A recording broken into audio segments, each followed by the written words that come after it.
My name is Heather Manktolo, and I was diagnosed with breast cancer about 6 years ago, had treatment, and then I went on my retreat with Cancer Lifeline Southwest about 5.5 years ago, and it was absolutely amazing.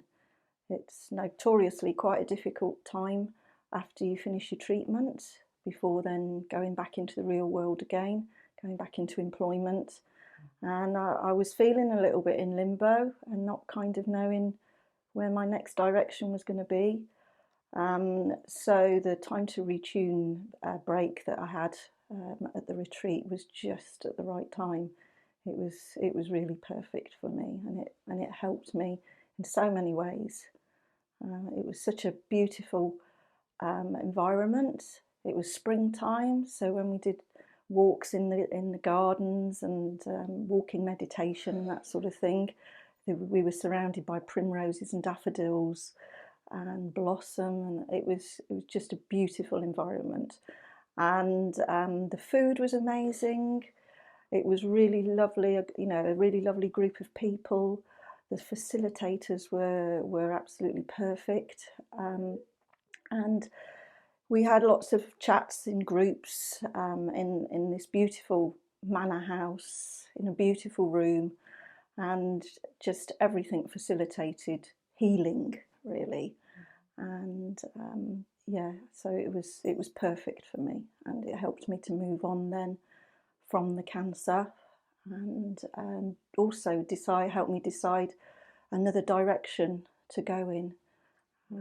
Because I'd been struggling with the job that I was in. I didn't feel that they had supported me through possibly a terminal illness. They were only really interested in when I was going to come back to work. And so actually being at the retreat also helped me to discuss options that I had in mind with other people that were there and the facilitators.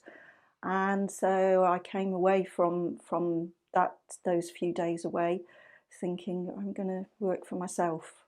I'm going to become self-employed. And I thought, well, what is the worst that can happen? The worst that can ever happen, I'd already been told. I'd been told that I'd got cancer. And I thought, nothing can be worse than that. So 6 years down the line now, I'm self-employed. I'm enjoying what I'm doing. I can pick and choose where I work, the teams that I work with, and it goes back to that weekend, the retreat, that they helped me to realise, well, yeah, that was maybe going to be a good path for me, and I've never looked back. I realised actually through talking in groups, and also the counsellors that were there realised that I was actually harbouring some negative thoughts around my cancer, primarily that I felt that I was to blame for the cancer, because I'd been in a stressful job, and I sort of felt, well, if I had left that job before that point, then I wouldn't have got the cancer, because I went through quite a significant event there that I wasn't supported through by my employers, but I knew that I was right in what had happened, and I was adamant I was going to stay on and make sure that I put things right. And so I'd given blood, sweat and tears to that job, and when it was my time of need, I didn't get the support that I needed. And so I was kind of kicking myself, thinking, well, I should have left before, and then maybe I wouldn't have got the cancer.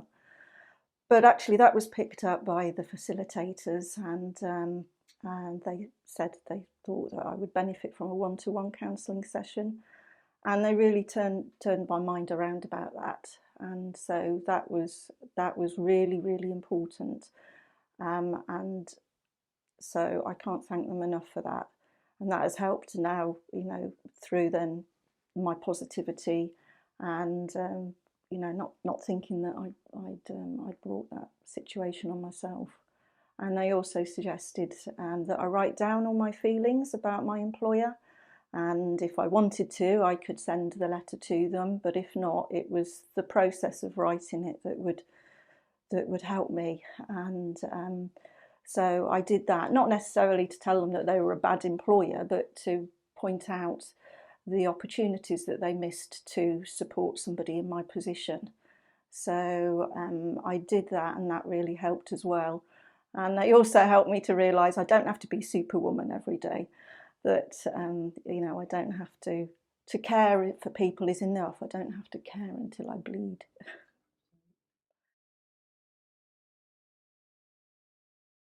Yeah, absolutely. Yeah, the mindfulness was really positive. It's something that I had already sort of started to bring into my daily life, but that being on the break reinforced the importance of mindfulness and being in the moment and making the most of each moment in time.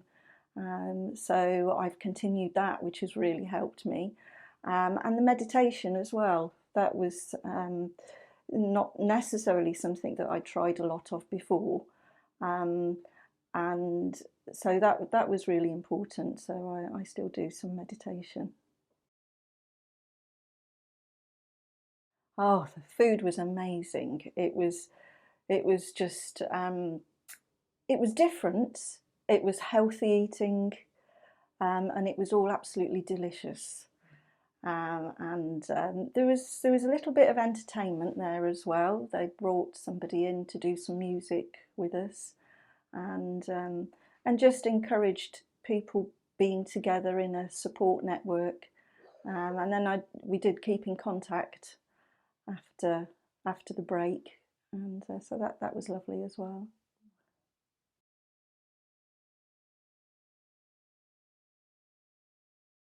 I wouldn't call it a holiday, um, but it is certainly a beneficial time. It gives you the time and space to really consider what's been going on for you and how to move on from it, and how to get back into normality again, really. Because when you've had a diagnosis of cancer, it knocks you for six, as does the treatment.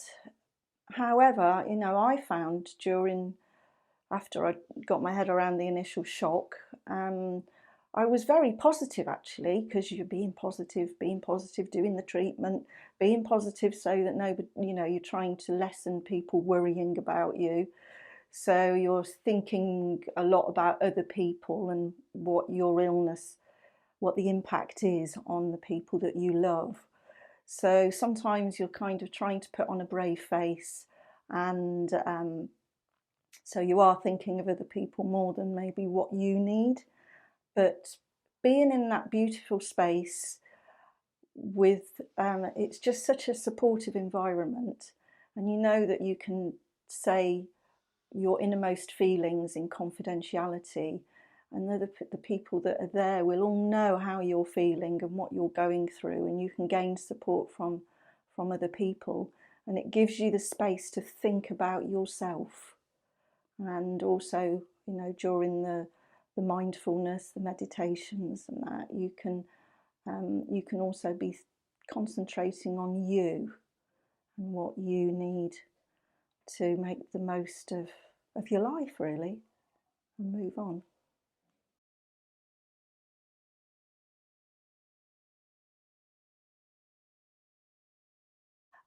So I took a friend with me to support me, and her mum had also got cancer. And at the end of the break, this is just a little bit of creative writing that she did that were really so appropriate to me, in that position that I was in. And she's put, "Life's adventure is different to each of us, but how beautiful it can be to all of us. Those who reach and touch the stars, the splendour and its threads through the birth of wonderful new ideas, the light at the end of the tunnel, the memories of one's experiences, the writing, learning to let go, and feeling the flow of the energy taking us through the steps one by one, getting to where we want to be. Look around you and see the beauty. It's all there. Just open your heart and allow the love to come in. So I thought that was lovely.